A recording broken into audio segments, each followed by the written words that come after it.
But part of like, so part of this whole thing, brother, is like, again, just kind of thinking on the whole initiation of the podcast and where this whole thing came from. It's funny, when right now when we were sharing, it's like, it was kind of like a dream, right? Can we make this happen?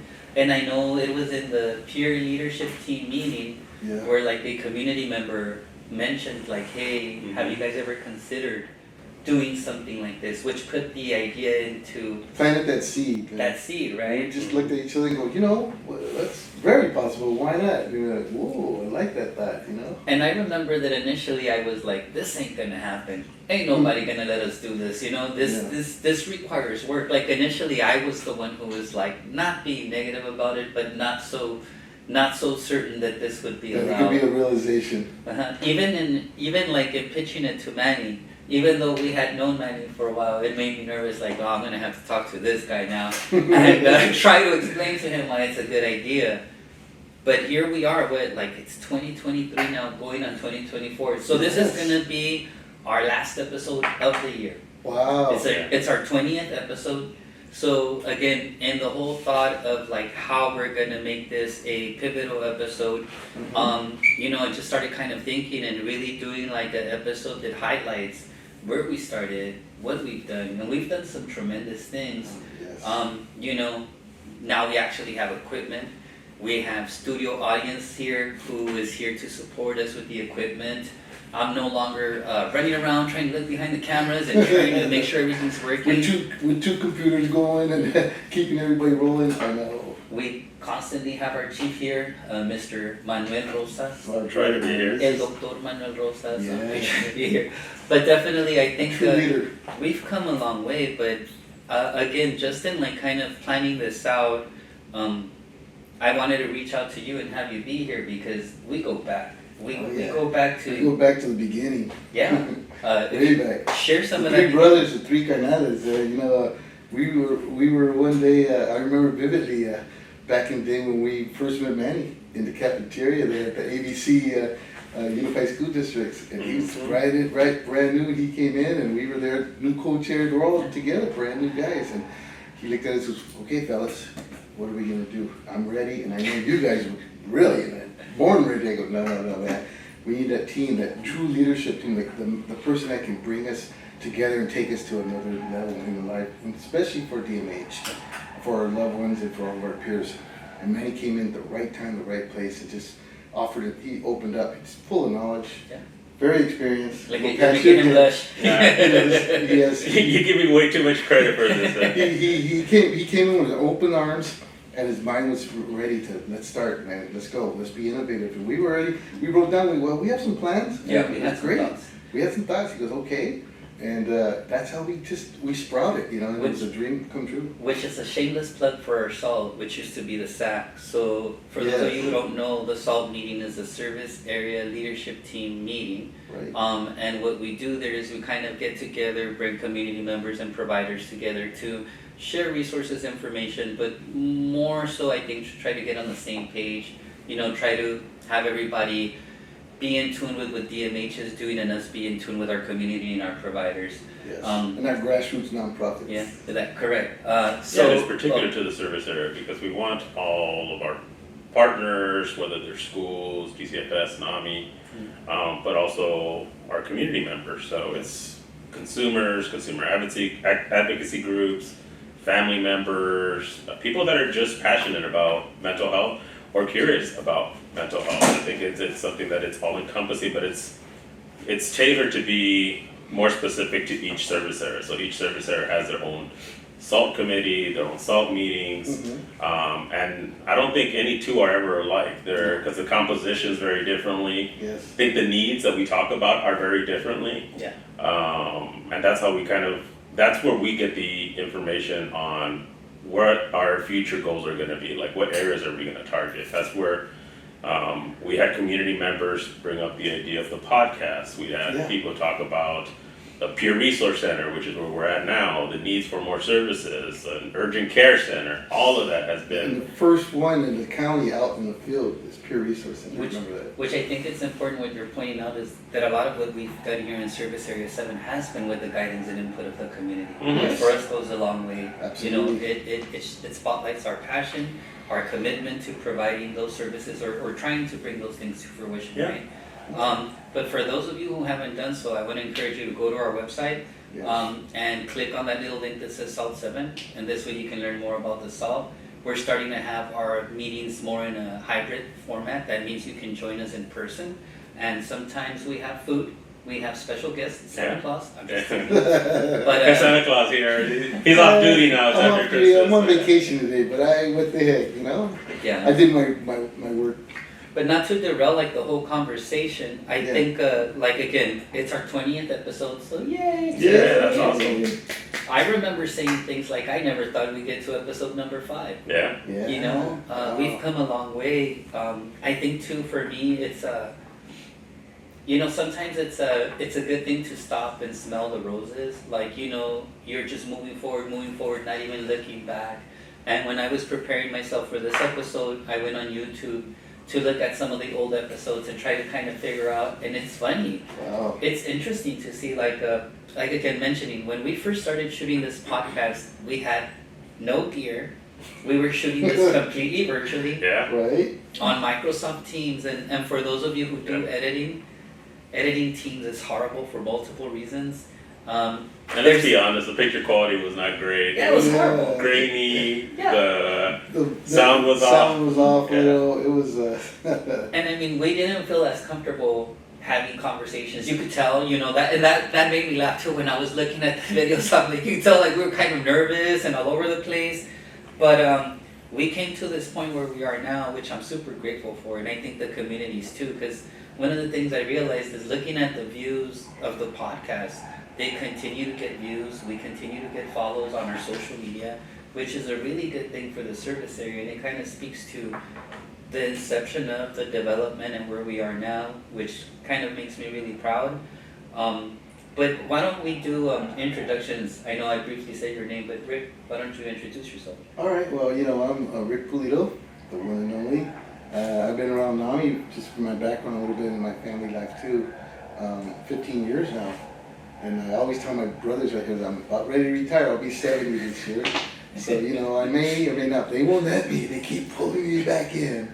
And I love what I do. I'm a program director for the LA County area for all Spanish programs now. And I'm also working with my wife, Modesta, who's a teacher with us, and we do our classes, Familia.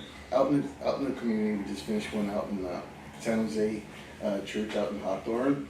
We work out of wellness centers. They're going to open up the new one at the UCLA Harbor one again, and we're looking forward to doing in person more than ever. Like Manny and I and Jaime would say is we missed that in person, but we've been doing it for the last year. We started doing it before probably anybody else, you know, as far as our assault goes, and now it's really, although you know the COVID is up a little bit again, and we have to be careful, of course, and everything. I'm just so happy that, you know, with NAMI's opportunity and being grateful that I was able to work Salt 7, which is my home base back when I was in Whittier and San Gabriel Valley. I had half of the county when I first started, by the way, and my friend, another colleague, had the other half. So I had from all the way from San Gabriel Valley, all the way up Long Beach, all the way to South Bay, my hometown, we're in Carson area. And so, you know, it's been a full ride. Now I'm working out of my area in the South Bay, but my heart's always with the great Salt 7, as you know, because this is where we were co-chairs. This is where we all got together and we brought the innovation, brought the opportunities for families that know that we care, that we're here, that we have esperanza, that we have amor, that we have the paz, the good gracias of Dios, you know, to our Lord, of course, have to give for our faith and esperanza. So in closing, I have 7 children. Modesta and I have been married 45 years now. That's a long time, brother. Long time. She says, I don't know, Ricardo. Hey, baby, give me a few more years. I promise I'll get better.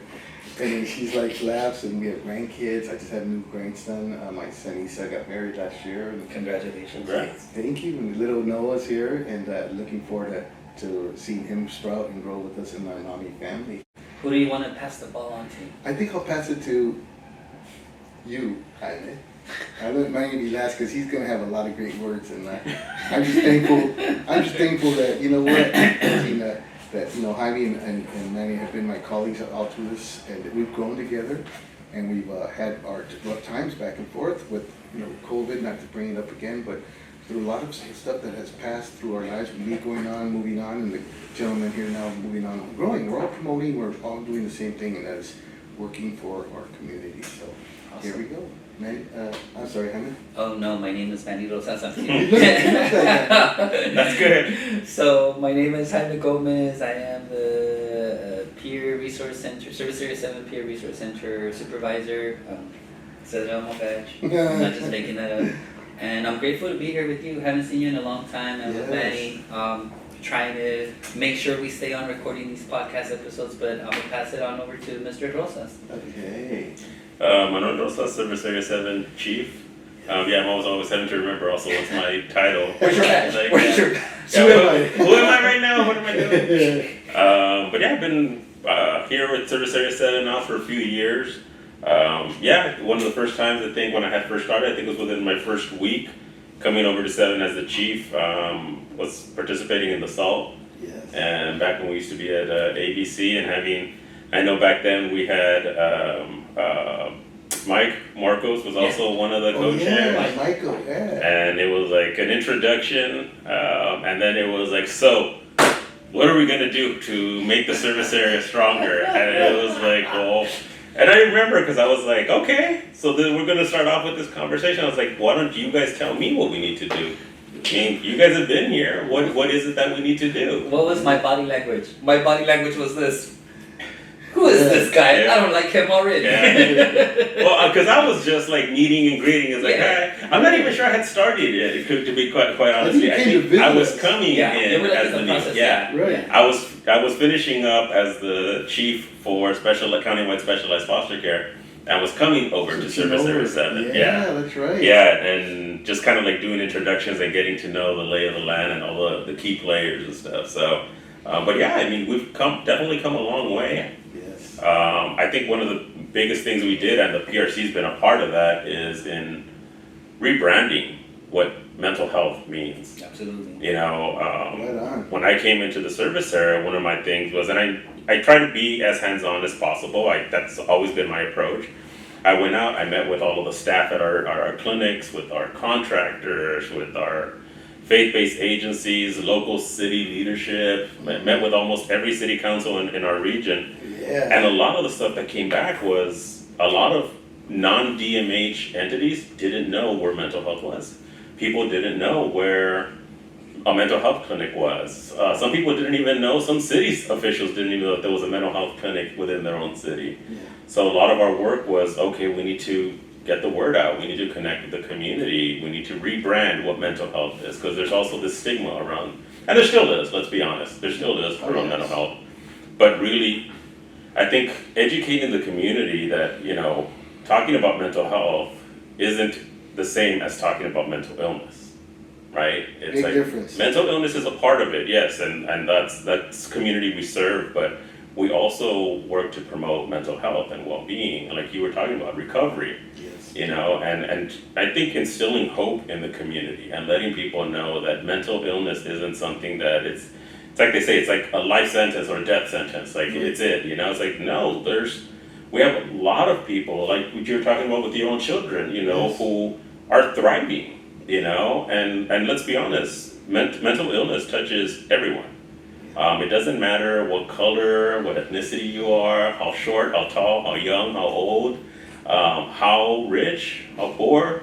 That's the equalizer, you know, it touches everyone. And I think part of it that we've done, and I think, again, I appreciate the credit, but it wasn't just me, it was the team. Yeah. Like I said, just like even here, our PRC folks, you know, they literally walk the streets to connect with the community. They walk around giving out food, they walk around giving out information, meeting, greeting the community, and that goes a long way. It goes huge, because it's a connection, which, you know, like you were talking about with the pandemic, Yeah. we all missed that, right? We were all virtual, we were kind of connected through cameras, but not in person. Yeah. But I think that's something that we all need is that human connectivity, and we've been able to accomplish that.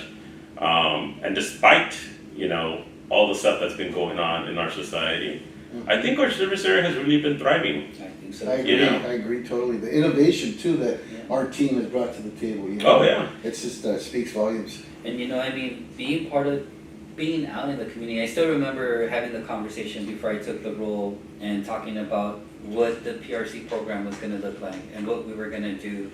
And being out there is part of rebranding, right? Showing the community that we're people, that we're here, that, we are not looking at titles or diagnoses, that we're just there to provide support because we know it's needed.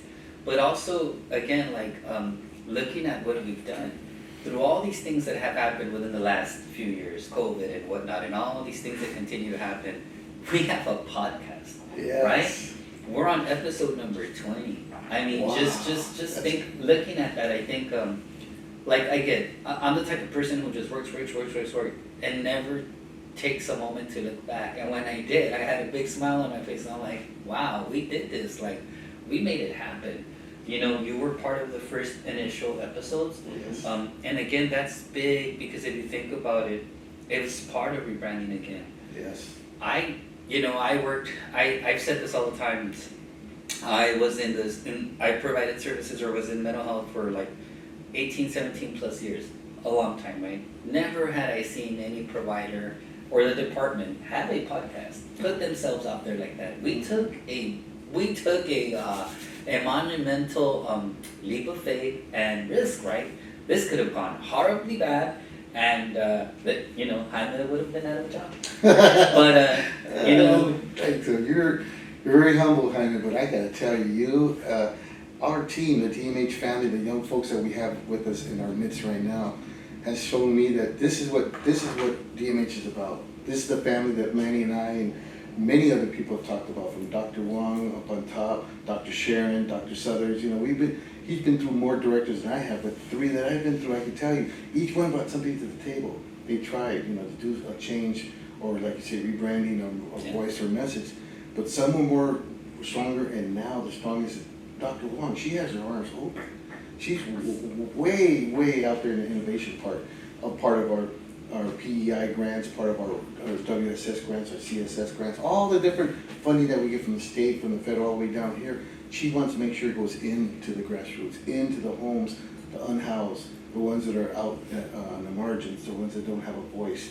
That's what we're doing now. That's what I love about Salt 7, is that you guys have not only continued to carry that torch, because I'm always here, but here in our Salt, it's been a reflection of bringing in new fresh voices, new fresh leadership, and Manny's been able to bring it together during these tough times. I mean, it's not easy during the 2020s to the 2022s with Corona and the rest. And let's get off of that. Let's get into 24, which we're going to be starting to do on our future podcast. Oh, this next year is going to be amazing. We're going to just take off. Man. But with everything, I think that's been, like you were saying, that's part of the success, is that what we've done hasn't been Jaime's idea, Rick's idea, Manny's idea. It's been something that we may have thought, we may have had a vision, but it was always presenting it to our community. And just seeing, so this is what we're thinking, tell us, give us your feedback. Yes. But I think that's also made these type of ventures, these projects, successful, is that people take ownership because they see that what they're asking for, what they're identifying, we're listening. Yes. And they're committed to it. And it goes from our consumers who, when I'm out in the community, reach out to me and they're like, hey, you're that guy on YouTube. And I'm like, no. They're like, oh, wait, the podcast. Yes, that's me. Yes, you're right. But, even to having from, like you were saying, our leadership, we've had our senior deputy, Theon Perkins, here. She's been a guest. We've had Dr. Wong, our director. Excellent. And we had her here days within her being sworn in as the director. And just taking those big leaps and steps, because it was, and we weren't just talking shop either. We did that intentionally also because a lot of the community was saying, well, who are these people? who's Dr. Wong? Yeah, Because who's like, behind the scenes? just like they knew Dr. Sharon, but they knew Dr. Sharon from a flyer or a memo that had his name on it. Right. So oftentimes, like, who are they? And it was us. Okay, well, let's invite them Yeah, man. and talk to them. We'll let you get to know them. You know. And inadvertently, right? What do you learn? That they're people just like you and I. Absolutely. That they breathe air, that they have blood, and they like water, right? And whatnot. And so it sounds silly, but it's tremendous with the community. For such a long time, all they see is the badge, right? Right. And sometimes that's off-putting to certain individuals, right? But showing them that they're real people and they're here and they actually have a passion. That's the word I was waiting for, passion. Like, dude, I recall Dr. Wong commented about being in the field and working with the unhoused population for a long time. That takes passion. Trust me, like what you do, that takes passion. Oh, yes. We wouldn't be here if we didn't have that passion. And again, like Manny said, showing the community that we're listening. When we first put together the peer leadership team meeting, showing them that, hey, we might not be able to bring you everything you want, but we're going to try our darnest to get it out there. Mhm. And again, the podcast is an example of that. It's excellent. It's a good way to communicate, and the sharing and caring that we do, that we all have in our hearts. Especially Manny hit on something very interesting that I have to give him not only credit, but to see that's happening in fruitation. It's really a seed that's planted now. He's growing it, and that's with our electeds. I mean, there's certain electeds in this world that you say, hey, man, I don't want to talk about it. But then you come to LA County, and you got some supervisors that are dynamic. You got all 5 women right now, by the way, Mm-hmm. And it's interesting, but we have 2 of the greatest ones here, and that's our great leader, Hilda Solis, and Janice Hahn. And I go in my backyard named Holly Mitchell. And between all the supervisors, I would just tell you straight out, I think they're at the point right now where they see that if it wasn't for DMH, our department, and our world that we are living in with our grassroots and our ground providers and the rest, this county would, who knows where it would be. Thank God that we have DMH. Thank God that we have NAMI. Thank God we have all these great providers, and the list goes on and on. But thank you. I just want to say thank you from all of our brothers right here and sisters, hearts, that we are here to serve, and we mean it. I mean, these guys roll up their sleeves all the time. They're out there 24/7. Manny sometimes putting on a fire somewhere, and I'm like back in the I'm saying, "Where's Manny?" Wait, he's a fireman? That's why the water. Well, and he is the man. But more than anything, I just want to say Janice and to Hilda, because I know them personally, and Holly, that gracias para todo lo que haces para nuestras comunidades. Sin ustedes, los fondos y la necesidad y todo lo que estamos haciendo es porque por los seres queridos, para los familiares, para nuestras comunidades. So, muchísimas gracias por este año. Y la PRC, y donde vamos ahorita con la podcast, we hope this will be one day bilingual. It is bilingual, but put it on maybe it'll be out there in we've had talks about growing some of this stuff. They're way ahead of me. We just need the staffing. That's I was about to say that. We need the resources, But if he had the resources, believe me. But with anything, it does come down to just the people that are doing it. Yeah. I mean, like we're talking about all of these great ventures that we've done, all these great initiatives that we've done. But oftentimes what I think is forgotten is all of the staff, all of our hardworking folks who you guys are shortage, there. right? You guys have shortage. Well, our service area, historically has been understaffed. But we're growing. We're definitely growing, slowly but surely. But it's none of this could be done. Even the growth that we're getting, it's because of the staff.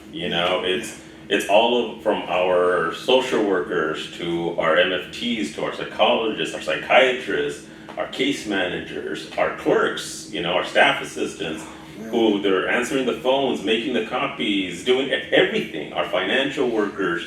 It's like there's so many staff that have continuously been heroes, that have really stepped up and done it throughout the pandemic. Yes. I mean, I still have staff, and I commend them so much, who have never teleworked. Not a single day. They've shown up every day because they were like, well, our people need us. And they've done it. They've done it even through pandemic, through everything, through the social unrest we were having. Yes. When there was protesting, they were like still there. still providing services. I had forgotten I didn't about know that until you that. mentioned Oh it. yeah, we have some really amazing Those are staff. unsung heroes that Manny. But the same goes for our contractors. I Yes. mean, you know, I've talked about this with all of our directly operated staff, and I've mentioned it at the SALT, but, you know, even through the pandemic, we had a lot of service areas that had waiting lists for people to get into FSP services, right? Mhm. Service Area 7, we didn't. Wow. And it wasn't because, shouts out to our navigation team, to Cheryl and to Alicia, who were doing amazing work in working with the referrals and with our partners, but it was our contractors as well. When we had, clients were still coming in and our agencies were at capacity. All it took was one call and, be like, hey, can you, Wow. sure enough, whoever it was, whether it was Telecare, Pacific Yes. Clinics, Enki, they would just be like, wow, Inky. let me see what we can do. We'll squeeze them in, and they've always been there, and it's been a true honor to work with both all of our DOs Mhm. and with our legal entity providers, and seeing how much there's partnering that's going on. Yes. Even now, now we're post the pandemic.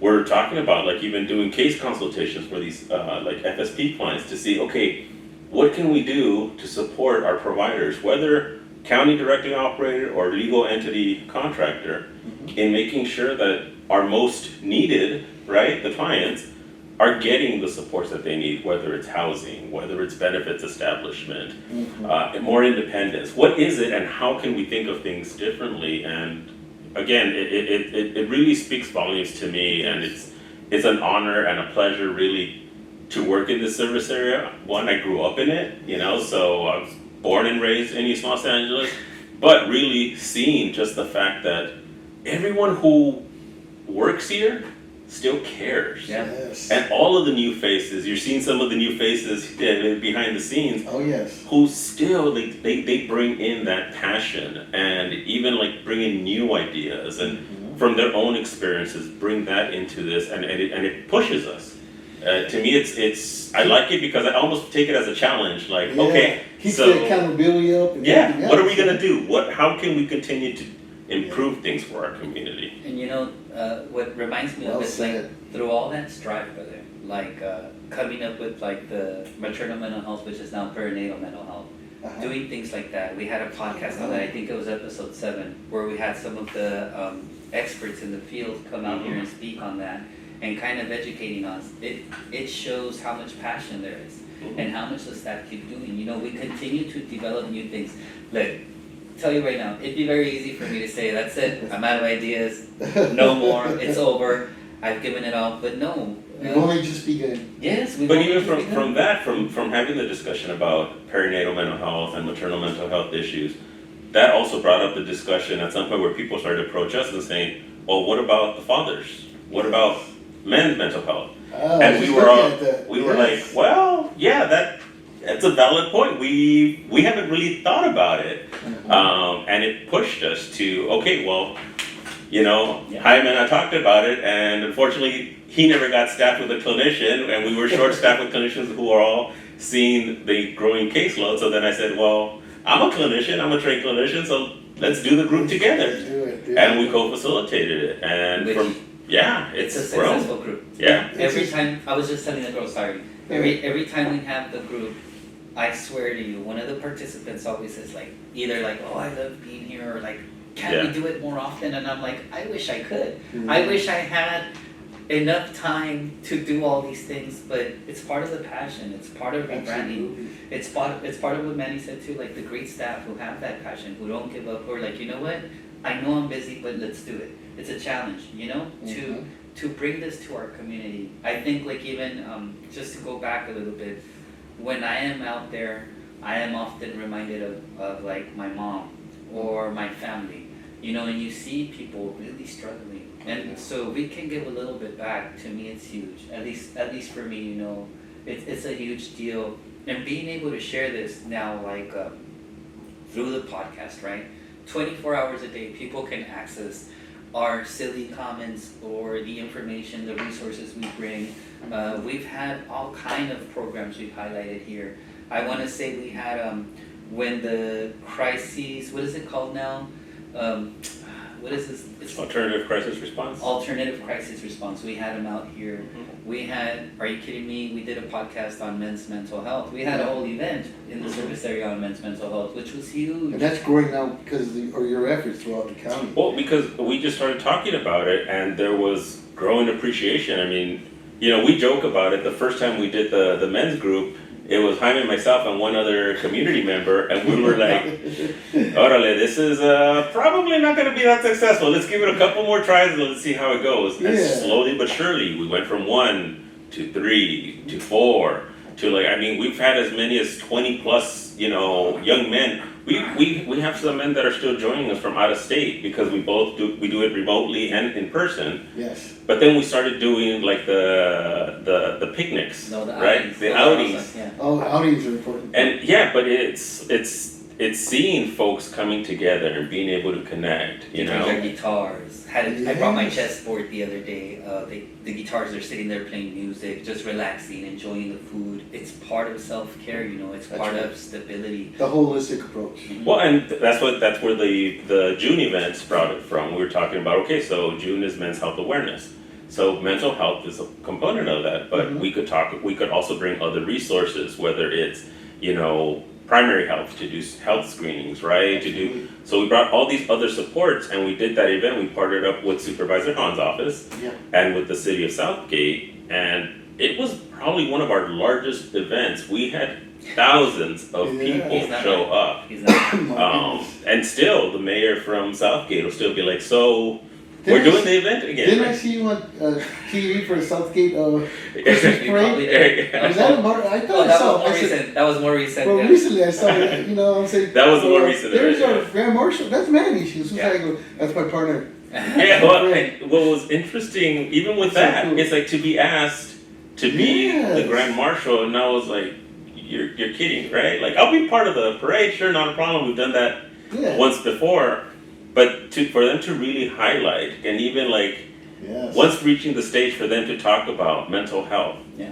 and how we serve the Southeast LA communities and the Absolutely. services that we provide to people of all ages, I was like, wow, they're really marketing us. They're like there's a benefit that they're seeing in Yes. partnering with the Department of Mental Health, They and that's believe, they believe in us, man. And That's right. particularly, not to go there, but I think you do have to take some type of credit. We do, this is the only service area doing this. I Oh yeah. I see the other service areas. I know that they're there, and I know that they're all working equally hard, right? But we are the only ones. Again, you were in the parade, the podcast, all these events, the cultural components that we're bringing. We went, Multicultural. yeah, we went huge this year in the service area with the Dia de los Muertos. Oh yeah. All of the clinics, the deals, I all of remember the when we directly. started that years ago. Yeah. And that was like, nobody would do Dias de Muertos, that's a cultural thing within the communities, but DMH, now it's part of their branding, like you say. I went to all the clinics to document. They each created their own altar. People Yes. were dressed up for Halloween. There's more of this spirit of family, brotherhood, the passion, the rebranding. I think it all comes together in one. Absolutely. But me over here in this little corner, I attribute that a lot to the leadership, to Manny, because it would be very easy, and you know what I'm about to say, anybody else would say, absolutely not, we're not doing that, it's too risky. Someone can get offended, all kind of things can happen. But the reality is that, yes, however, people do celebrate these things. We might not all be aware, but it's part of who we are and it's part of what we do. It's part of recovery, it's part of healing, and that's what we're trying to do here. A lot of the times, I think my siblings said to me, "Man, your job looks fun. All you do is this." I'm like, "But there's a strategy behind it. It is fun. It is.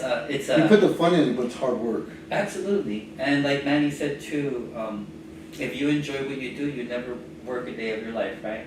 Yeah, and I say the same thing with, if you really like what you're doing, you love it, and you do it for free, and people don't know it. Well, I know all that. you'll have fun doing it. Yeah, I'm doing it, man. I mean, I do. They don't know Nami. I work for them anyways. 'Cause Yeah. I enjoy volunteering, and we bring the volunteers out. We bring out the loved ones. We do, and I'll plug my NAMI because, you know, I'm gonna have to be rolling, gentlemen, by the way, too. I gotta go see the little Wonka with my grandkids. So, it's, you know, it's a great day today, and NAMI right now has, provided with their new, it's gonna be a walk fest. Last year we started off at the state park over there by Oviedo Street in old cornfields. And this year it was 4,000 people. This year we want to double that. And we're growing, and it's a fest meeting. We have music, we have dance, we have Azteca danzas, we had entertainers. But more than anything, NAMI was providing an opportunity for all the tables. We had about 25 different tables out there. DMH was out there, of course. And what I'm trying to say is that all the nonprofits, we could get together, we could start doing more of this and the rebranding that we're doing here in Salt 7. I mean, the sky's the limit.